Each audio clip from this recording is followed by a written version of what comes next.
That's another thing. You helping other people That do is their a assignment. two-edged sword. No, I'm not saying it is right.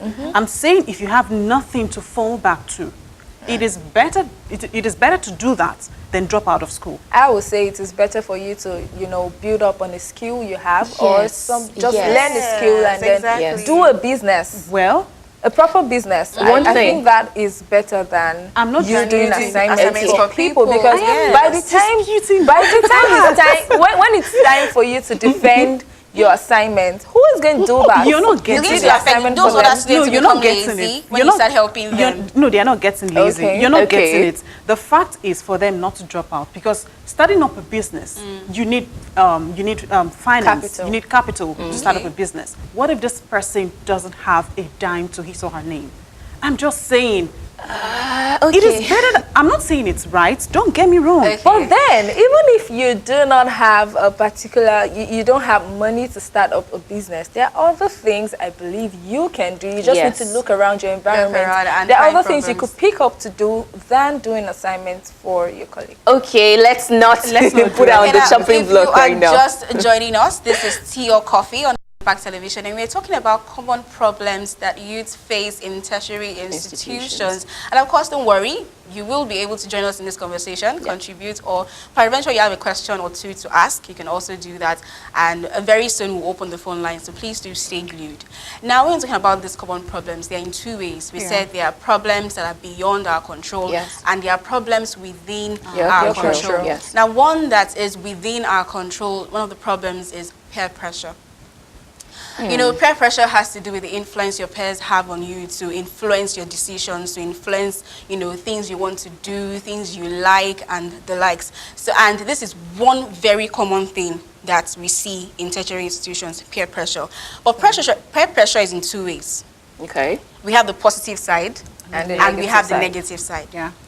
Most often than not, it's always the negative side, yeah. because obviously if it's positive, it won't be a problem. Yeah. Okay. So the negative side is when you are being coerced into doing things, you do not indulging into sexual acts, indulging as taking alcohol, indulging in smoking, drugs, and the likes. And it is something that is a problem that has eaten deep in tertiary institutions, that you see them in groups, you see them in cliques, and we have cults now in, tertiary institutions, and then they influence our morals, they influence things that the morals our parents have instilled into us from home. And then you come to school and then you just want to fit in.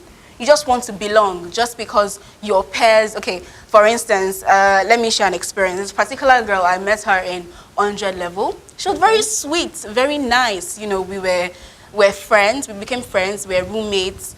And okay, going into 200 level, 300 level, I started to see some patterns, some different patterns. She wanted to wear the most expensive hair. She wanted to do things that even a financial, she didn't have financial backings for. And then she had to indulge in some things that were not right. Were not things that, morals that our parents had instilled into her. So that is the problem, wanting to fit in. Peer pressure, because she saw other classmates, from rich homes, wearing the latest shoes, wearing the latest designers, and she just wanted to be like them. And sometimes it's not even when they come to meet you. They don't have to come and tell you, okay, we want you to be part of us. It's just because you are pressured because of what you see.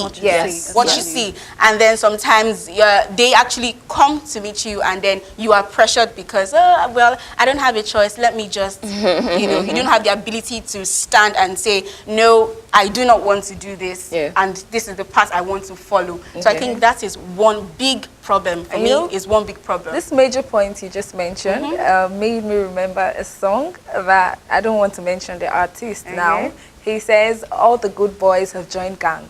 And all the good girls have joined gang. And what I stand to differ, not everyone is brought up that way to get to school, and then you allow your peers influence your decisions, or you allow your peers influence whatever step you want to take. And also, most times you hear people classifying, because of the bad eggs that have, given this general conclusion that, okay, because this person has done this, then everybody in that school is like that. Then you hear artists using schools to represent bad images in their songs. Yes. And I don't think it has to get to that point. Instead of we encouraging such misconduct and morals that are not good enough, why don't we find ways on how we can, you know, curb them and stop them? Now you're encouraging students taking alcohol, you're encouraging some kind of activities that we know it is not good enough. But then remember that for me, I would say when you're entering in 100 level, that seems like your innocent stage where you do not know anything, you do not know what life is bringing to your face. You just feel, okay, let me just enter school and then get all the good grades and come out. You don't know what is happening. And then you get there, you realize that, oh, this is life. Oh, expensive shoes, expensive bags. And then you don't have a choice. You have to call your parents saying, oh, they asked us to get this so. And then you divide the handouts. And then you triple the price. Yes, I am telling you, just to meet up with the standard of what you're seeing within your environment. I also think that one of these challenges that we can actually control, or students can actually control, talking about peer pressure. Now, you did mention of the fact that when they get into school from 100 level, at that stage, you're still very fresh. Yes. You're getting to understand the environment. During the induction period, they will tell you to understand the kind of people you should work with. Know what you want to achieve. You would know people that are serious-minded. Yes. So you know the kind of people to study with. Yes. Because at that point, you're trying to build something for yourself. And if you don't do that, if you lose it at that stage, trust me, you've lost it. Okay, to further buttress what you just said, it boils down to the relationships that you decide to keep. Yes. Peer pressure, peer whatever, it boils down to the kind of people that you decide to move with. You know, we're talking a lot about the Nigerian scene. In countries, in some developed countries where fraternities are seemingly normal. So sometimes it's like you come in, there are some of those fraternities that are, they seem harmless, that they help you, sometimes they even give you access into some circles. Sometimes, some of them look like cults. Some of them look like associations that are supposed to help you, prop you up like a hub, like a sort of pod that you get into, that you want to quickly climb up a social ladder or, you know, quickly rise. So sometimes, in fact, it always depends on the relationship that you keep around you, either for the positive. Because when you decide that you want to start attaining something that you should, there is a process to everything. There is a process. Now, talking about relationship that you keep, it reminds me of a story a girl shared with me that's where she thought the group she saw, like they call themselves reading club, where you come together when it's time for exams or tests and then you read. That was the picture they painted. Like every time the 5 girls are together walking around holding their book, looking so innocent, you never can tell that there is something else they are doing besides reading. So she decided to join, like, okay, I think this is good for me. When I join a group where you can read, everyone shares their knowledge, and then we all come out in flying colors. But then she realized that after joining, this group was actually meant for something else. Not even for reading. They paint the picture of, okay, we are the group where we read and then we want to pass our exams. But they are doing something else to pass. They pass the exams quite all right, but not the right way.